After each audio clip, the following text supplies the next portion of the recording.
नारायण नारायण नारायण नारायण। श्रीमद् भागवत नवम स्कंध अथ षोडशोऽध्यायः 16वां अध्याय। परशुराम जी के द्वारा क्षत्रिय संहार और विश्वामित्र जी के वंश की कथा। श्री शुकदेव जी कहते हैं, परीक्षित, अपने पिता की यह शिक्षा भगवान परशुराम ने जो आज्ञा कहकर स्वीकार की, इसके बाद वे 1 वर्ष तक तीर्थ यात्रा करके अपने आश्रम पर लौट आए। एक दिन की बात है, परशुराम जी की माता रेणुका गंगा तट पर गई हुई थी।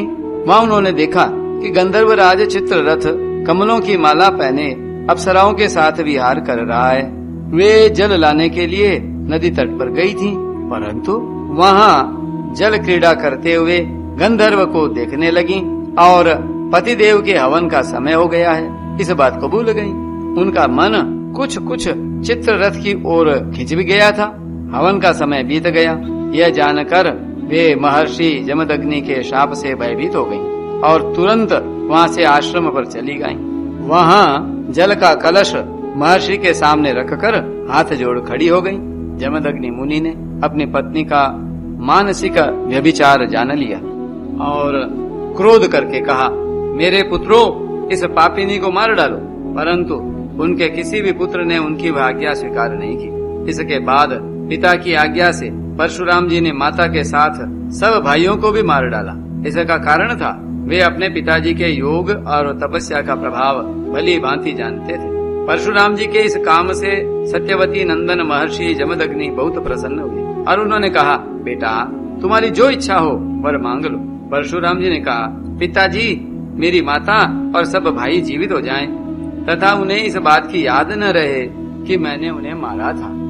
परशुराम जी के इस प्रकार कहते ही जैसे कोई सोकर उठे, सब के सब अनायास ही सकुशल उठ बैठे। परशुराम जी ने अपने पिताजी का तपोबल जानकर ही तो अपने सूर्यों का वध किया था। परीक्षित, सहस्त्रबाहु अर्जुन के जो लड़के परशुराम जी से हारकर भाग गए थे, उन्हें अपने पिता के वध की याद निरंतर बनी रहती थी। कहीं एक क्षण के लिए भी उन्हें चैन नहीं मिलता था। एक दिन की बात है, परशुराम जी अपने भाइयों के साथ आश्रम से बाहर वन की ओर गए हुए थे। यह अवसर पाकर वैर साधने के लिए सहस्त्रबाहु के लड़के वहां आ पहुंचे। उस समय महर्षि जमदग्नि अग्निशाला में बैठे हुए थे और अपनी समस्त वृत्तियों से पवित्र कीर्ति भगवान के ही चिंतन में मग्न हो रहे थे। उन्हें बाहर की कोई सुध न थी।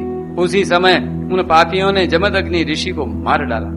उन्होंने पहले से ही ऐसा पाप पूर्ण निश्चय कर रखा था।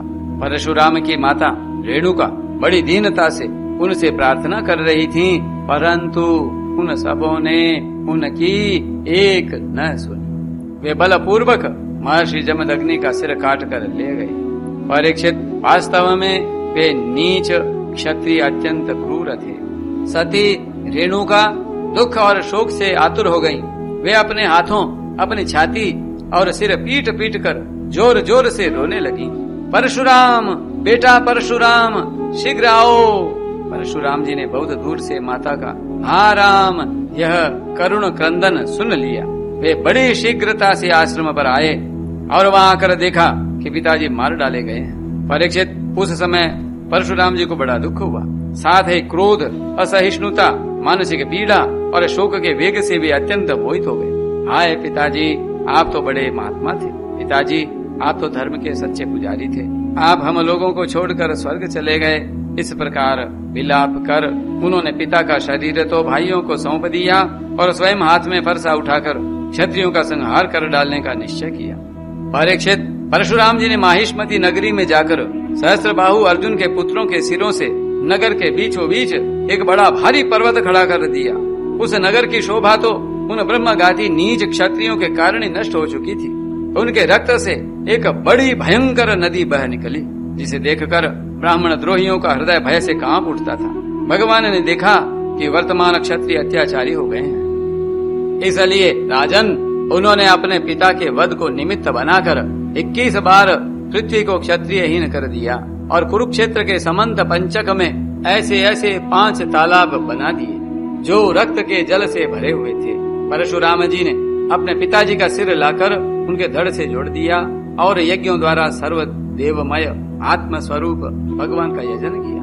यज्ञों में उन्होंने पूर्व दिशा होता को, दक्षिण दिशा ब्रह्मा को, पश्चिम दिशा अध्वर्यु को और उत्तर दिशा सामगान करने वाले उद्गाता को दे दी। इसी प्रकार अग्निकोण आदि विदिशाएं ऋतिजों को दी, कश्यप जी को मध्य भूमि दी, उपद्रष्टा को आर्यावर्त दिया तथा दूसरे सदस्यों को अन्यान्य दिशाएं प्रदान कर दी। इसके बाद यज्ञांत स्नान करके वे समस्त पापों से मुक्त हो गए और ब्रह्म नदी सरस्वती के तट पर मेघ रहित सूर्य के समान शोभायमान हुए।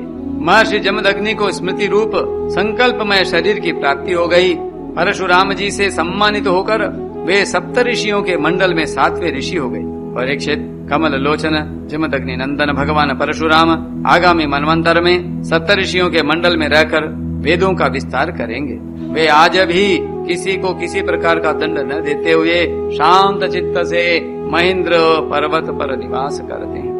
वहाँ सिद्ध गंधर्व और चारण उनके चरित्र का मधुर स्वर से गान करते रहते हैं। सर्वशक्तिमान विश्वात्मा भगवान श्री हरि ने इस प्रकार भृगुवंशियों में अवतार ग्रहण करके पृथ्वी के भारभूत राजाओं का बहुत बार वध किया। महाराज गादी के पुत्र हुए प्रज्वलित अग्नि के समान परम तेजस्वी विश्वामित्र जी। इन्होंने अपने तपोबल से क्षत्रियत्व का त्याग करके ब्रह्म तेज प्राप्त कर लिया। परीक्षित, विश्वामित्र जी के 100 पुत्र थे, उनमें पिछले पुत्र का नाम था मधुच्छंदा, इसलिए सभी पुत्र मधुच्छंदा के ही नाम से विख्यात हुए। विश्वामित्र जी ने भृगुवंशी अजिगर्त के पुत्र अपने भांजे शुनहशेप को, जिसका एक नाम देवरात भी था, पुत्र रूप में स्वीकार कर लिया और अपने पुत्रों से कहा कि तुम लोग इसे अपना बड़ा भाई मानो। यह वही प्रसिद्ध भृगुवंशी शुनहशेप था जो हरिश्चंद्र के यज्ञ में यज्ञ पशु के रूप में मोल लेकर लाया गया था। विश्वामित्र जी ने प्रजापति वरुण आदि देवताओं की स्तुति करके उसे पाश बंधन से छुड़ा लिया था। देवताओं के यज्ञ में यही शुनहशेप देवताओं द्वारा विश्वामित्र जी को दिया गया था। अतः देवैहि रातः इस व्युत्पत्ति के अनुसार गादी वंश में यह तपस्वी देवरात के नाम से विख्यात हुआ। विश्वामित्र जी के पुत्रों में जो बड़े थे उन्हें शुनहशेप को बड़ा भाई मानने की बात अच्छी न लगी। इस पर विश्वामित्र जी ने क्रोधित होकर उन्हें शाप दे दिया कि दुष्टो, तुम सब म्लेच्छ हो जाओ। इस प्रकार जब 49 भाई म्लेच्छ हो गए तब विश्वामित्र जी के पिछले पुत्र मधुच्छंदा ने अपने से छोटे 50 भाइयों के साथ कहा, पिताजी, आप हम लोगों को जो आज्ञा करते हैं हम उसका पालन करने के लिए तैयार हैं। यह कहकर मधुच्छंदा ने मंत्र दृष्टा शुनहशेप को बड़ा भाई स्वीकार कर लिया और कहा कि हम सब तुम्हारे अनुयायी छोटे भाई हैं। तब विश्वामित्र जी ने अपने इन आज्ञाकारी पुत्रों से कहा, तुम लोगों ने मेरी बात मानकर मेरे सम्मान की रक्षा की है, इसलिए तुम लोगों जैसे सुपुत्र प्राप्त करके मैं धन्य हुआ। मैं तुम्हें आशीर्वाद देता हूँ कि तुम्हें भी सुपुत्र प्राप्त होंगे। मेरे प्यारे पुत्रों, यह देवरात शुनहशेप भी तुम्हारे ही गोत्र का है, तुम लोग इसकी आज्ञा में रहना।